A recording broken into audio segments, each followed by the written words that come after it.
next po natin, negative naman natin. Sabi kasi natin yung des ay positive, affirmative, and non-pass. Paano ba pag magne-negative tayo? So, kailangan natin dyan si ito.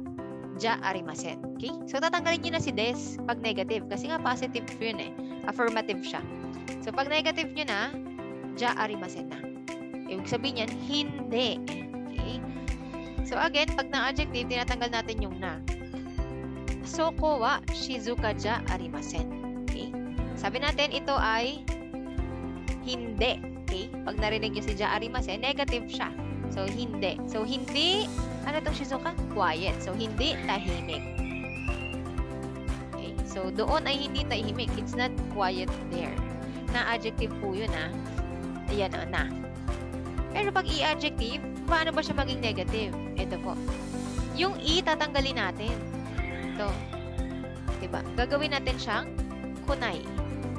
So, pareho natin nagtanggal, no? Yung na-adjective, tinanggal natin yung na pag negative. Pag i-adjective, is tatanggalin din natin yung i. Gagawin natin kunay des.